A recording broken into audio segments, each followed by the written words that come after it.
네, 오늘은 구본영 작가의 일상의 황홀 두 번째 시간입니다. 저는 이 작가를 참 좋아하거든요. 제가 이 작가를 좋아하는 이유는 무수히 많은 자기계발 서적이 있지만 이분의 책의 내용을 보면 사람을 다그치지 않아요. 그렇다고 무조건 뭐 소확행이나 이런 것 같은 요즘 그런 책들이 많이 있죠. 무조건 뭐 힐링에 관련된 그런 얘기도 없고요. 제가 그렇게 느낄 수 있는 이유는 아마 이분이 말하는 내용들이 다른 책들과 그 목적이 다르기 때문이 아닐까라는 생각이 들어요. 그러니까 이 구본영 작가가 말하는 삶이라는 것은 세상의 성공의 기준이 아니라 나 자신에 대한 기준, 나다운 사람이 되는 것, 그래서 나처럼 사는 것, 그래서 삶을 하나의 시라고 본다면 스스로가 그 인생이라는 시를 쓰는 작가가 되는 것,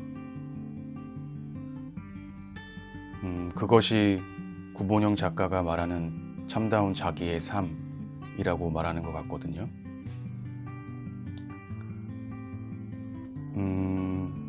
행복에 객관적인 조건이 있고 주관적인 조건이 있죠. 그 세상에서 말하는 좋은 차, 좋은 집, 높은 연봉, 뭐 이런 것들이겠죠. 그런 것들이 있어야 내가 행복할 수 있다. 사실 우리가 불행한 이유는 그런 세상이 정하는 그런 객관적인 행복의 조건에 자신을 맞추려고 하기 때문이 아닐까 라는 생각이 들거든요.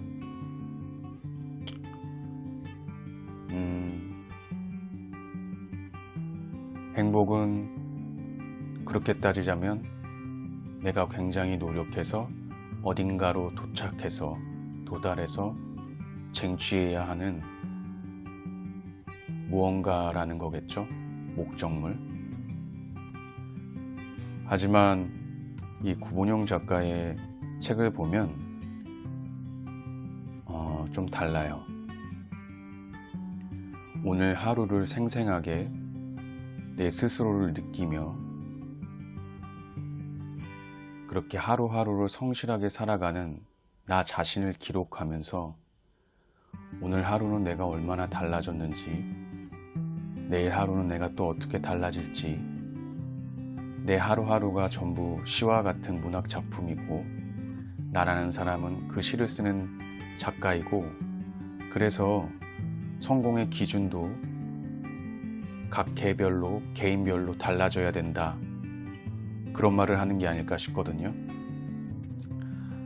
제가 왜 그런 생각을 하게 됐는지 중간중간 제가 체크해 놓은 글들을 읽으면서 제 생각도 좀 덧붙여 보도록 하겠습니다. 이 부분인데요. 4월 14일 밭을 가다듬고 한쪽으로 걷어 놓았던 낙엽, 호박 넝쿨, 나뭇가지들을 모아 태웠습니다. 퇴비에 재를 섞어 흙과 뒤섞었습니다. 퇴비는 양분 가득한 검은 흙처럼 보였습니다. 20kg 한 포에 4,000원 합니다. 닭똥과 돼지똥 냄새가 약간 남아있긴 한데 싫지 않았습니다. 똥이 흙을 살찌우고 그 위에서 싱싱한 채소가 자랍니다. 동물이 먹고 다시 똥을 만들어냅니다. 똥은 나뭇잎 볏짚과 함께 썩어 작물을 키우는 거름이 됩니다. 이 건강한 자연의 순환 속에선 변화에 관한 모든 메커니즘과 지혜가 들어있습니다. 자연은 모든 변화 경영의 스승입니다. 가끔 우리는 자신이 거리에 버려진 냄새나는 똥이라고 여길 때도 있습니다. 똥은 위대한 방황이며 반드시 아름다운 생명으로 되살아납니다. 우리에게 부족한 것은 성공이 아니라 자신에 대한 믿음입니다.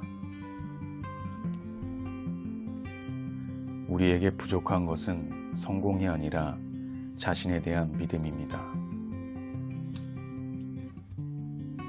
이 문장 참 좋죠? 4월 16일 강연이 하는 일의 중요한 일부가 되고 난 후에 한때 나는 청중을 사로잡아 감동시키려고 한 적이 있습니다. 모든 사람을 위한 잔잔한 그러나 열광적인 콘서트 같은 강연을 성공한 강연의 모습이라고 생각한 적이 있습니다. 그러나 이제 그런 생각을 하지 않았습니다. 잘못된 목표는 아니지만 그 이상의 무엇이 있어야 했습니다. 그 후 나는 내가 청중 중에 한 사람과 절실한 교감의 상태에 있게 되기를 진심으로 바랬습니다. 나는 한 사람을 위한 강연을 하고 있는 것입니다. 그 혹은 그녀의 고뇌와 만나게 되기를 바랍니다. 그리고 바라건대 그 한 사람이 그곳에 있는 사람들 모두일 수 있는 행운을 바랍니다. 그러나 모두를 위한 강연은 하지 않으려고 합니다. 깊은 고뇌는 남겨두고 표피의 상처 위에 화려한 화장을 시켜 주는 쇼가 되어서는 안 되기 때문입니다. 가능하면 상처를 덮고 있는 표피를 뜯어내고 자신들의 상처를 그들에게 보여주고 싶었습니다.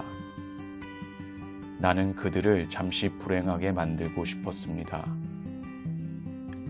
불행한 사람만이 변화할 수 있기 때문입니다.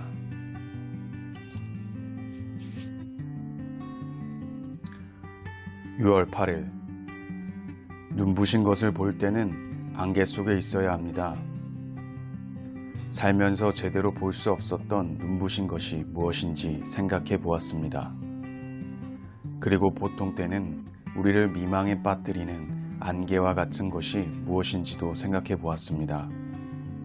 그리고 어느 때 우리를 헤매게 만들었던 것이 돌연 그동안 보지 못했던 빛나는 것을 자세히 관찰할 수 있게 만드는 조건으로 변하는지도 생각해 보았습니다. 나라는 것은 그동안 너무도 빛나는 주제였기에 잘 들여다 볼 수 없었는지도 모릅니다. 내가 정말 바라는 것이 무엇인지조차 알지 못하는 무지는 우리를 당황하게 합니다. 온통 도처에 이건 내가 바라던 것이 아니야 들만 질비합니다. 그러나 정말 내가 바라던 것은 나타나지 않습니다. 그러다 우연히 어느 날 그 방황과 초조와 절망 사이로 붉은 해가 떠오르는 빛나는 것이 있습니다. 아, 이것이 정말 내가 바라던 것이야 라고 외치게 만드는 그런 운명 같은 것이 떠오릅니다. 내 길은 방황과 모색이라는 안개 속에서만 뚜렷이 보이는 것이 아닌지요.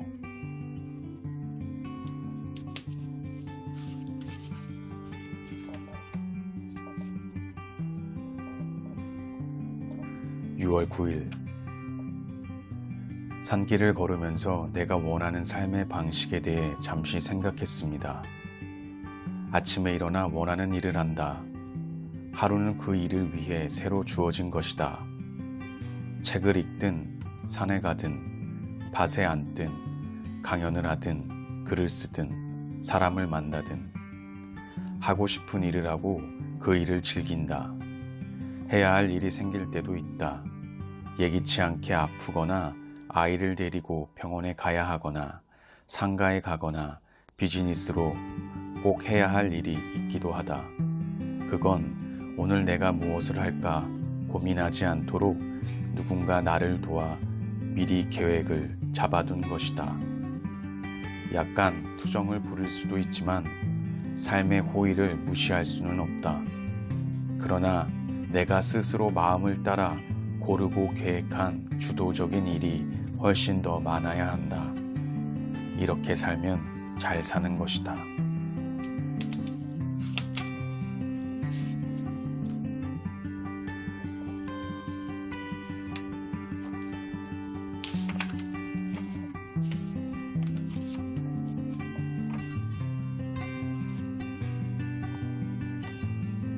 (6월 13일) 테레사 수녀의 일생을 다룬 영화 한 편을 보았습니다.